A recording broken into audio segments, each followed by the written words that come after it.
Boa noite, sejam todos muito bem-vindos a mais uma live do canal Fraternidade Entre Leões. Bem, como você já deve ter visto, né, o nosso canal ele surgiu depois da publicação do livro sobre liderança, Fraternidade Entre Leões. Seguindo então essa temática, hoje nós vamos entrevistar um especialista dessa área que publicou um livro fantástico.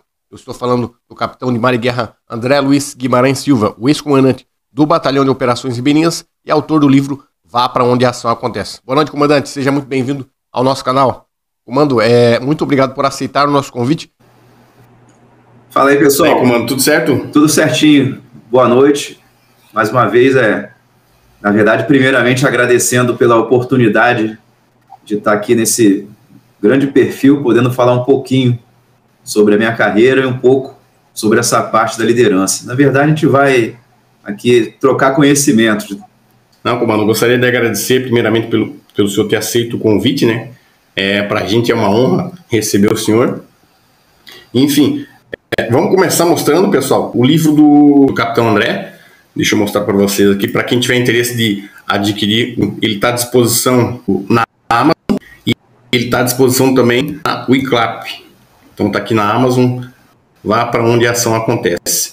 E tem também na plataforma Wiclap. São as formas que tem o livro do comando ali disponível. Capitão, fala um pouco para nós, como é que surgiu essa ideia de escrever sobre liderança? Vou falar um pouquinho da minha trajetória para chegar nesse momento. Eu tenho 27 anos de carreira. Desses 27 anos, 9 deles foram na área amazônica, na região amazônica, particularmente aí no Batalhão de Operações Ribeirinhas.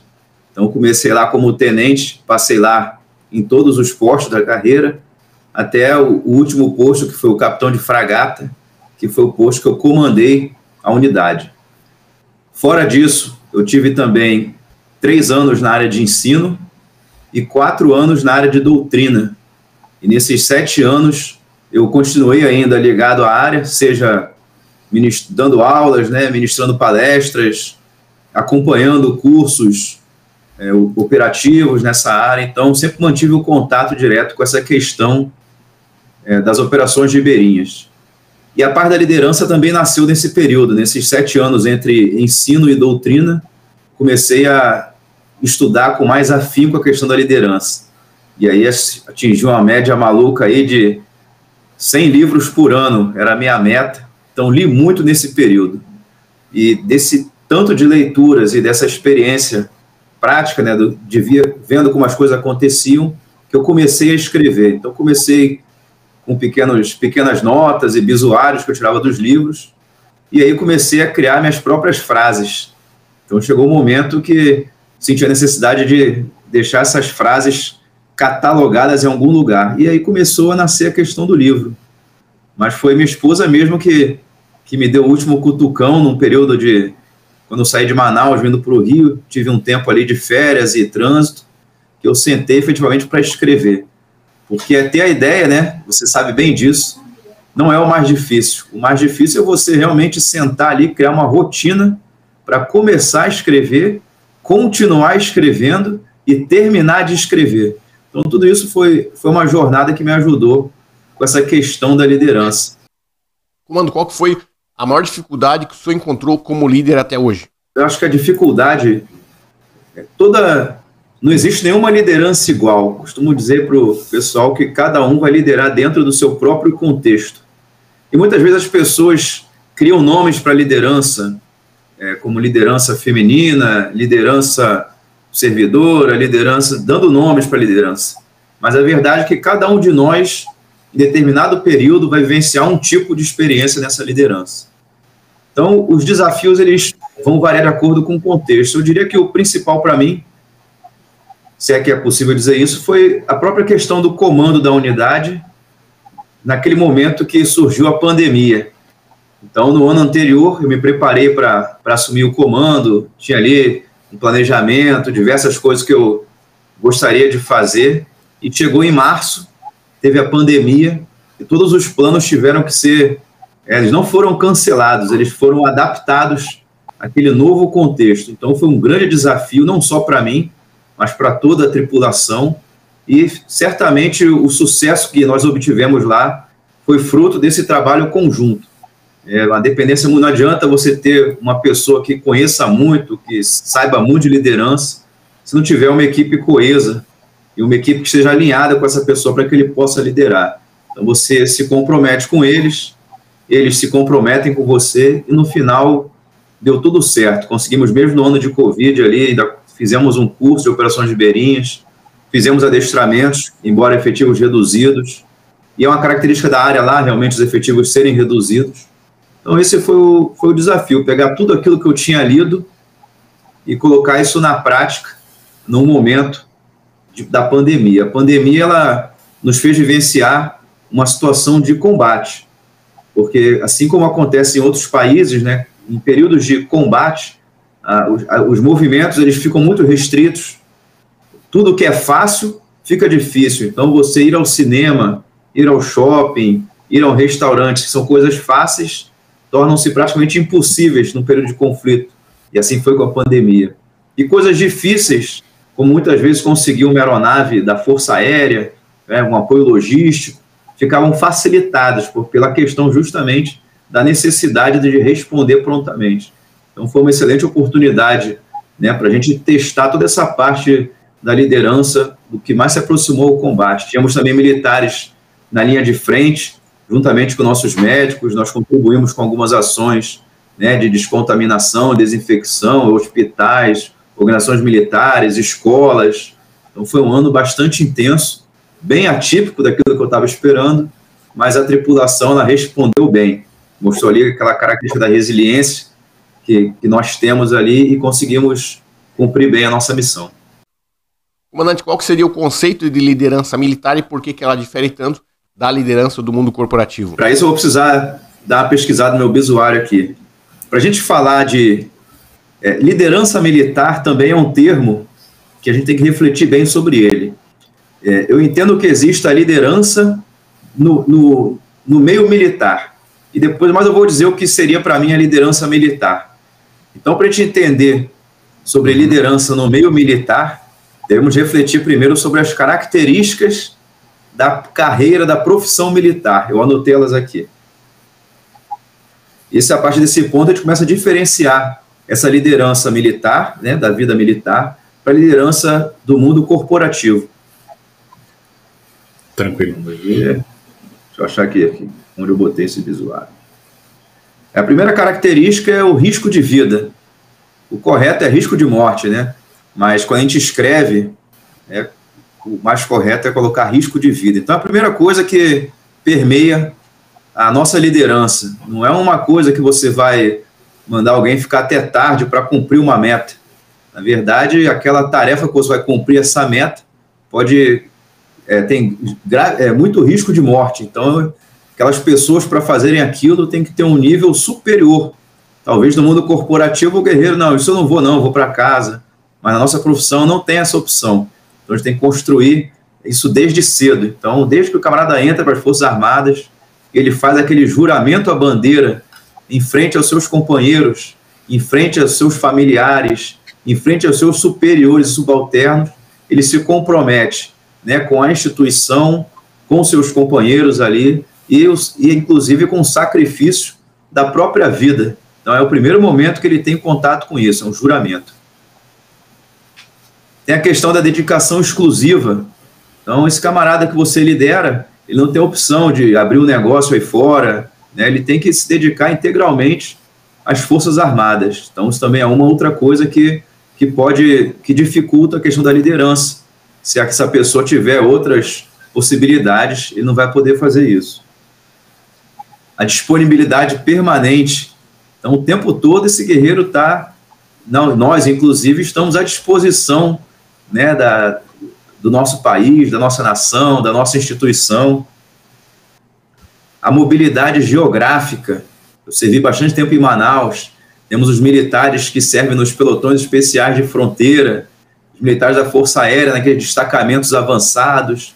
Então, a gente pode estar... Hoje eu posso estar no Rio de Janeiro e amanhã ser movimentado para Brasília.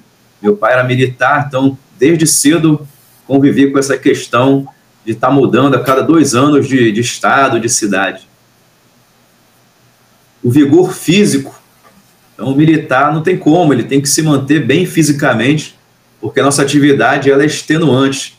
Até mesmo ficar num escritório, ela vai ser extenuante, ela vai puxar muito ali da questão intelectual, do seu psicológico. Ela tem que ter capacidade de durar na ação. Isso é uma característica da carreira militar. Ah, o expediente acabou. Tem isso não, guerreiro. Continua a missão aí. Então, ele tem que ter essa capacidade de durar na ação. E, por fim, o vínculo com a profissão. Ah, eu estou em casa, já estou na reserva, mas continuo ainda vinculado com a força. Então, se tiver aí algum evento, seremos reconvocados e estaremos de volta aí para cumprir nossa missão. Então, esse é o grande desafio de quem for liderar nesse ambiente militar. E o que eu chamo de liderança militar, né, mas isso é um conceito meu mesmo, ela não é uma coisa só do militar. Eu entendo como liderança militar todo momento que aquela pessoa ela se arrisca em prol de algo maior. Então, um bombeiro, normalmente uma característica é que o líder militar ele corre para o perigo, enquanto as outras pessoas se afastam do perigo.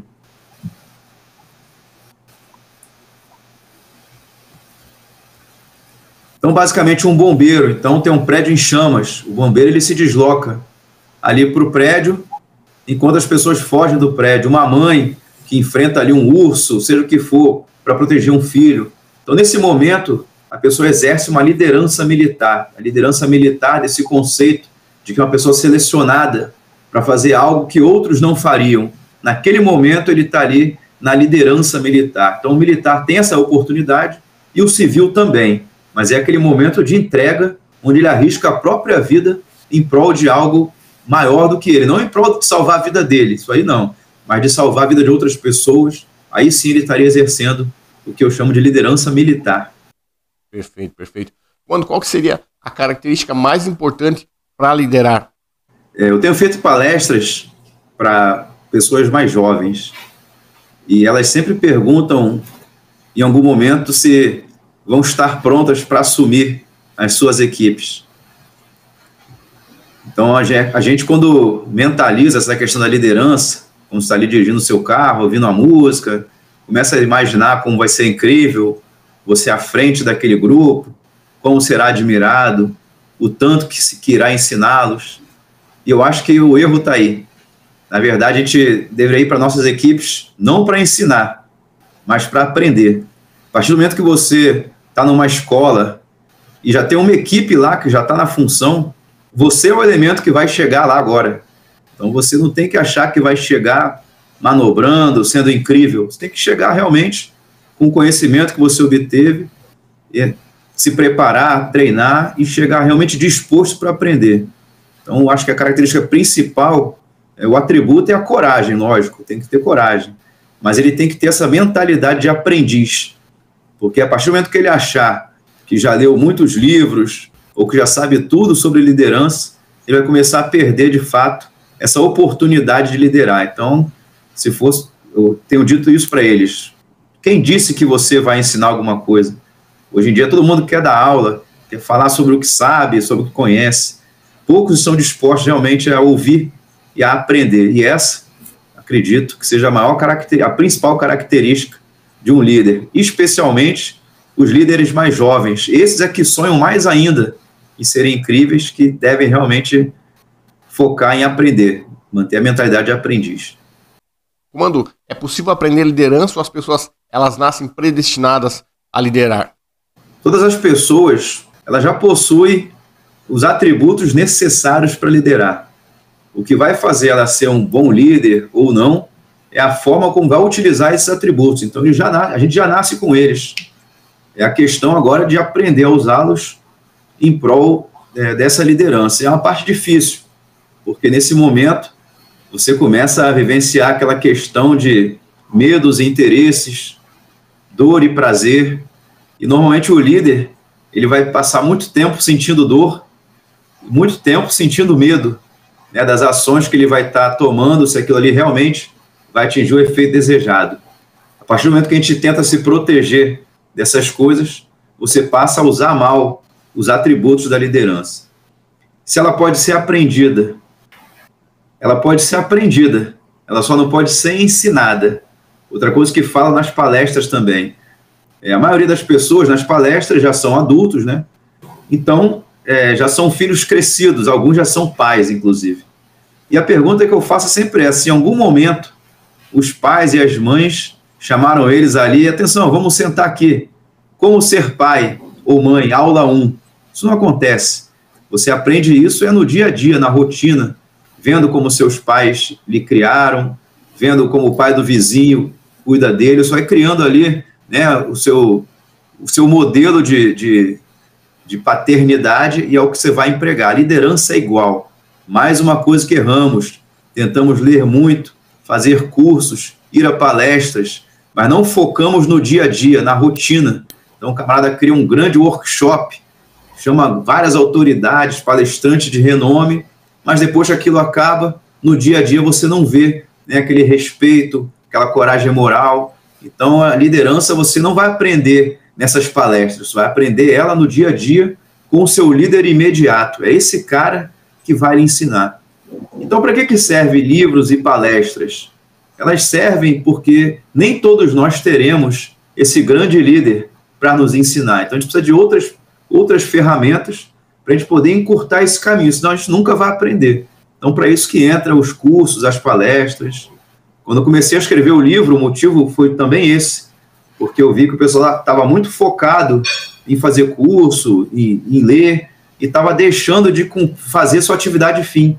E era justamente aquilo que ia permitir que ele um dia liderasse. Então é você estando ali na ponta da linha, fazendo a sua atividade de rotina, né, a sua patrulha, o seu adestramento, aquele pouquinho cada dia vai te dar a confiança necessária para que você esteja à frente de uma tropa ali e possa falar com segurança aquilo que você já passou. Então, ela não pode ser ensinada, mas pode ser aprendida. Mentalidade de aprendiz, como falei no início, né? E essa questão de usarmos os atributos para liderar e, por fim, estarmos dispostos no dia a dia. Não pode esquecer, o líder não pode esquecer que ele lidera a todo momento, não é só quando ele está na frente da tropa, quando ele está fora do quartel, ele também está liderando, ele está sendo observado. Todo líder é observado o tempo todo, e a gente não pode relaxar nem por um momento. Então essa é a grande dificuldade dessa questão da liderança, e sim, podemos aprender, mas não ensinar. O cara que quer ensinar liderança não vai ter dificuldade. Perfeito. Comandante, fala um pouquinho para nós sobre os princípios de liderança. Claro. Antes de chegar no princípio, a gente lê muito em liderança sobre virtudes e valores, e cada autor traz a sua definição sobre esses conceitos. Eu, por ser de infantaria, gosto de simplificar os conceitos para não ficar aquela apagação de mistério, o camarada falando muito bonito, no final ninguém entende nada, mas concorda, para não parecer ignorante. Então eu vejo a virtude como onde queremos chegar. Eu não sei se vou chegar lá, mas vou trabalhar para chegar naquele lugar, como se fosse uma montanha. O pico da montanha seria a virtude. E existem várias formas de se chegar no pico de uma montanha. Então eu preciso de um mapa. E esse mapa vai balizar o caminho que eu vou seguir. Esses são os valores. Mas durante a trajetória, isso eu estou ainda sentado, eu não comecei o meu deslocamento. Eu tenho um mapa na mão e sei onde quero chegar. Mas quando eu começar a me deslocar, eu vou me deparar com várias situações no meio do caminho. E essas situações, para que eu não caia em nenhuma armadilha ou pegue atalhos, eu preciso pautar bem os meus comportamentos. E aí que entram os princípios.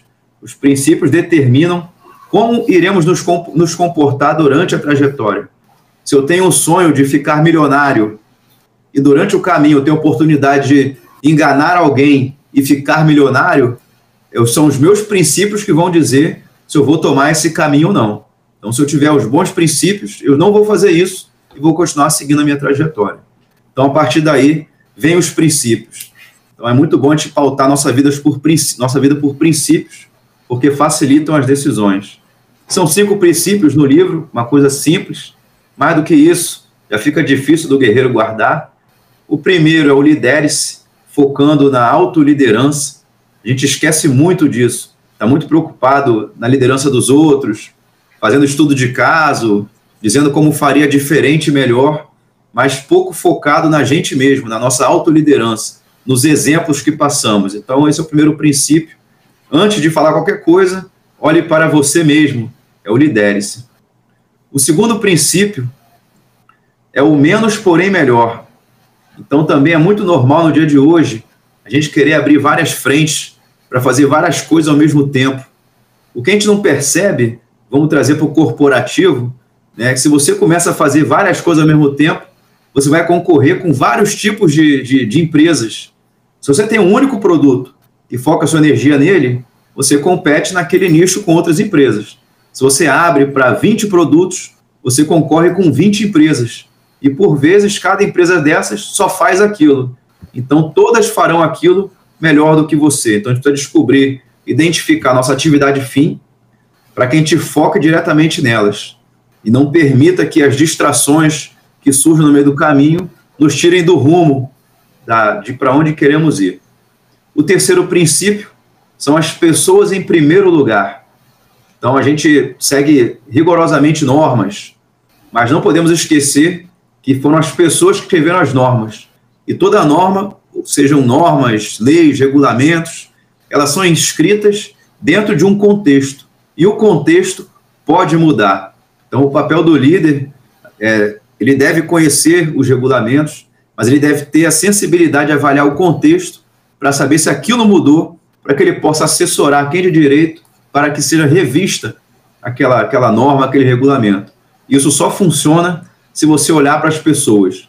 Se você focar só em processos, você vai ignorar essa parte e vai ser sempre o que está escrito. Não, guerreiro, você não faz jus a isso. Não perdeu. Ah, mas o meu caso, não. Ou está escrito aqui ou não está.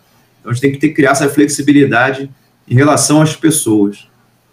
Uma coisa que eu aprendi lá, né, que é essa questão da Covid. Quando você cuida das pessoas, as pessoas cuidam de você. Então, tem situações ali que você fica exposto. Se você não tiver a tripulação com você, eles vão te deixar na onça. E aí você pode ter vários problemas. O contrário também funciona, né? Você às vezes comete pequenos erros que as pessoas percebem e eles mesmos resolvem e você nem fica sabendo. Ou seja, eles estão cuidando de você assim como você cuida deles. O quarto princípio: erros não são fracassos.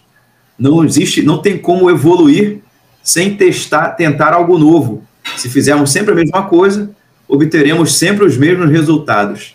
Então, precisamos de pessoas que tenham coragem para inovar. E, da mesma forma, o líder tem que saber lidar com o erro, porque as pessoas vão errar. Se eu quero fazer algo novo, eu vou testar diversas formas e vou cometer erros no caminho. O problema é quando o líder não admite erros. Erro zero. Costumo dizer que erro zero, zero ação. E, por fim, o último princípio que dá nome ao livro, e que é a grande razão de ser, é o que a gente tenta incentivar as pessoas, é o vá para onde a ação acontece. Porque é normal a gente querer ficar onde é mais confortável. Normalmente, onde a ação acontece, não é confortável. Então, é para lá que a gente deve ir. E existe um alerta aqui. Você é o comandante da unidade. Deve ir para onde a ação acontece. Só que lá já existem líderes daquelas frações que têm a sua liderança. Você não vai para lá para interferir na liderança deles. Você vai para lá para que você consiga perceber as dificuldades que eles passam lá, para que seja visto por eles, para que sofra os mesmos riscos, ali esteja exposto aos mesmos riscos. Isso vai ajudar você a liderar aquelas pessoas. Quando o camarada está ali numa situação muito ruim, ele olha para o lado e vê o comandante também na mesma situação, ele começa, o cara está aqui também comigo. Então aqui é importante. Onde o comandante está, é importante. Se eu fico no meu escritório, o escritório é importante. E a gente sabe também, logicamente, que tem o momento do escritório, não tem como não ter. E aí que vem o sacrifício. Você vai lá para a ponta da linha, enquanto o pessoal dorme, você volta para o seu escritório e vai fazer aquela parte burocrática. Realmente vai ter que dar um sangue ali, as pessoas às vezes não percebem, né? Parece que a vida do comandante, né? O cara só aparece ali e tal, mas não tem essa percepção.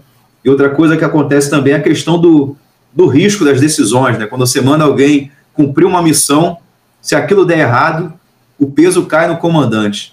É comum numa batalha, a gente acompanha aí agora a questão da Rússia e da Ucrânia, você pode ter uma batalha onde um general ele seja um covarde porque ele perdeu aquela guerra, mas na mesma batalha diversos soldados foram heróis, justamente por causa do nível onde a gente está vendo a liderança. Então, para quem estava em cima, que se esperava que vencesse, pegou para o comandante. Agora, para quem estava na ponta da linha, mesmo tendo perdido, eles deram o melhor de si, venceram pequenos combates e nasceram vários líderes ali no meio. Então é importante entender o nível de cada um. Esses são os 5 princípios aí do nosso livro. Capitão, qual que é a missão do Batalhão de Operações Ribeirinhas? A missão do batalhão, né, simplificando aqui, é realizar as operações ribeirinhas. Então ele é uma OM bastante operativa. E ele também tem uma atribuição com a parte de proteção de instalações que a Marinha possui na região. Então, a gente também exerce uma atividade de guarda. A gente realiza a Operação Ribeirinha, que é uma operação de guerra, essa questão de guarda, proteção de instalações, e também atuamos na questão de proteção interna. Então, a gente pode contribuir com essa questão de proteger portos e instalações desse tipo. É uma forma de contribuir com a missão da Marinha. Então, é isso que a gente faz. Basicamente, é realizar as operações ribeirinhas, a nossa tarefa principal. Como que funciona o curso de Operações Ribeirinhas? Excelente. Para responder essa questão, vou checar meu visuário aqui, que eu anotei uma coisa também muito interessante. Deixa eu ver aqui.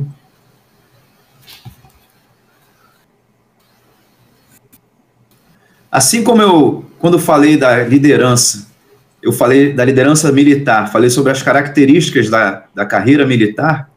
Quando a gente pensa em operações ribeirinhas, é importante entender um pouco sobre a influência do ambiente no combatente. Então, à medida que eu vou falando aqui como o ambiente influencia, peço que cada um se imagine nessa situação. Aí vai ficar mais fácil entender o que é o curso de operações ribeirinhas. A primeira característica, a primeira influência é a visibilidade reduzida. Então, se imagine deslocando do interior da selva e tendo uma visibilidade muito curta, você não consegue ver muito longe. Então, você está andando ali, mas não sabe o que tem logo à frente, porque tem muitas árvores à sua frente. Então, a visibilidade é muito reduzida. Segunda, existe ali animais e insetos peçonhentos. Você pode, a qualquer momento, ser picado por uma cobra, uma aranha, um escorpião, e tudo isso está na cabeça do combatente. Eu estou andando aqui na selva, não estou vendo quase nada à frente, pode ter um animal peçonhento, pode ter um animal de grande porte, tudo isso na mente dele, interferindo no psicológico. Questão de doenças tropicais, então ele pode contrair uma leishmaniose, uma malária, tudo isso está no ambiente onde ele está se deslocando, essa incerteza se eu vou sair da selva e não vou trazer nenhuma doença tropical comigo. Ausência de pontos de referência. Então é tudo muito igual. Para onde é que eu estou indo? Será que eu estou seguindo o meu caminho corretamente? Tudo verde. Será que estou andando em círculos? Tenta imaginar a cabeça lá do soldado, lá andando, horas e horas andando. Chuva e calor intensos. O guerreiro está sempre molhado. Ou ele está suado, ou ele passou por um igarapé, ou está chovendo, não tem como, sempre molhado. Então é mais uma característica que vai impactar nas operações lá. Existe um efeito sobre o equipamento, por causa da umidade, e chama a atenção para a questão das comunicações. Então as comunicações são muito impactadas também na região amazônica. Ou seja, você está numa situação como um líder de uma fração e você talvez não consiga se comunicar para solicitar um apoio para o seu escalão superior. E talvez nem consiga falar com a outra equipe que está próxima a você. Os deslocamentos são longos e prolongados. Então, são dias andando. E aí, juntando isso com aquela ausência de referências, é que será que eu estou indo para o lugar certo? Já não era para estar chegando? Então, essas dúvidas ficam permeando ali a cabeça dos militares. Dificuldade de evacuação médica.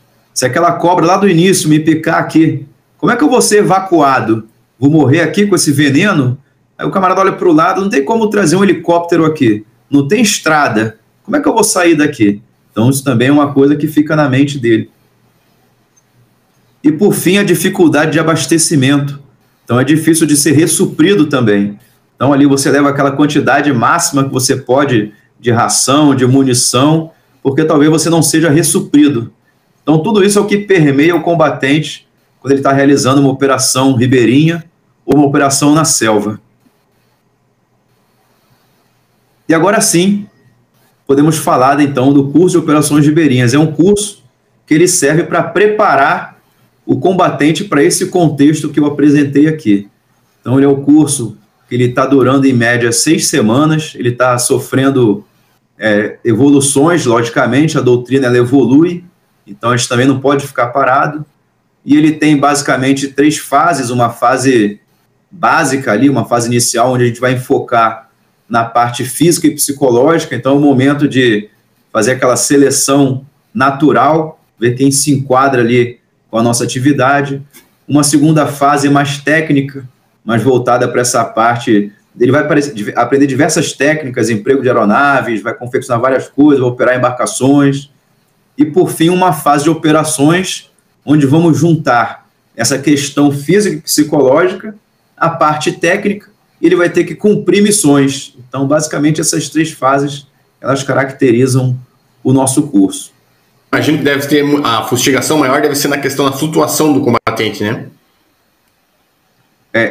Você tem a fustigação do próprio ambiente.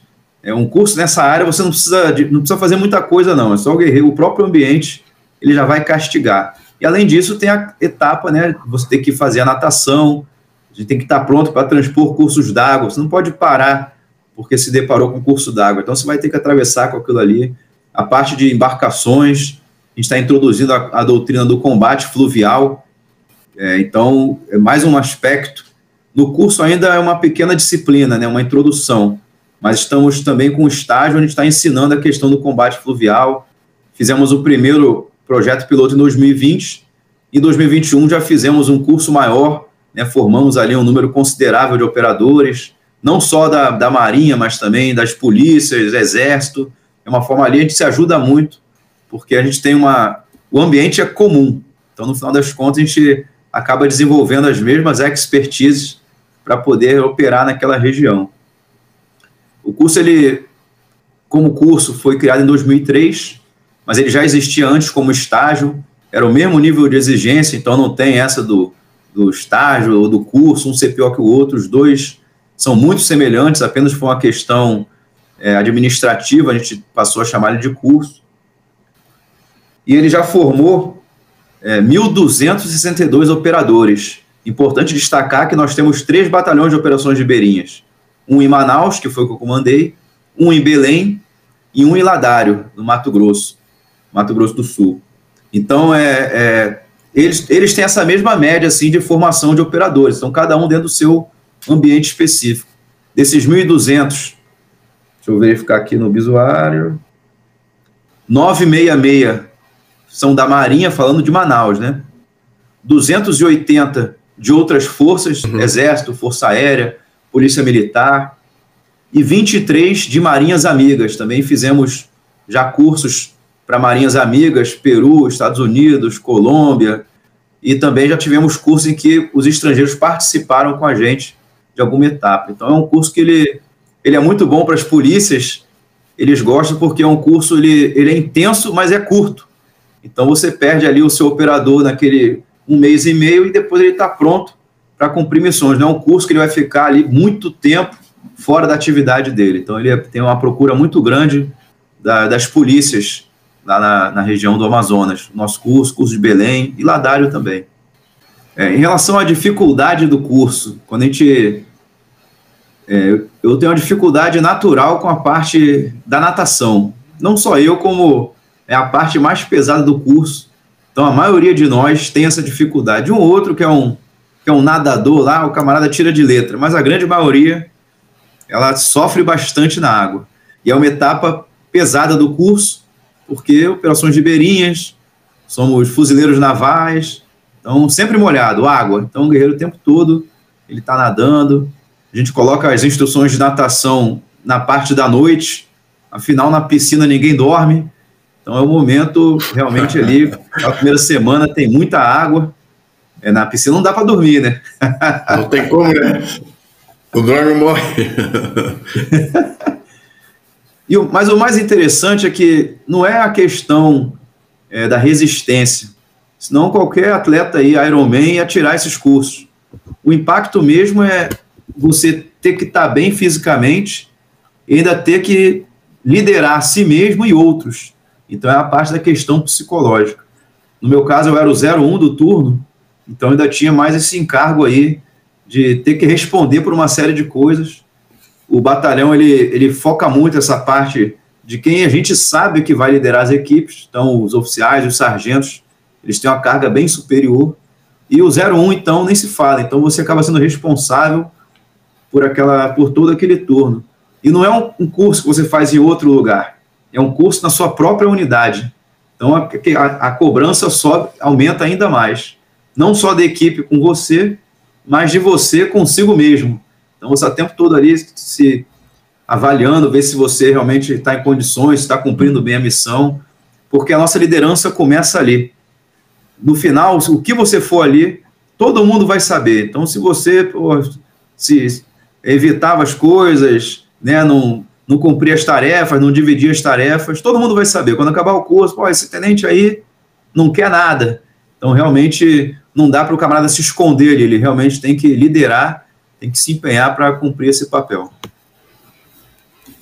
Perfeito.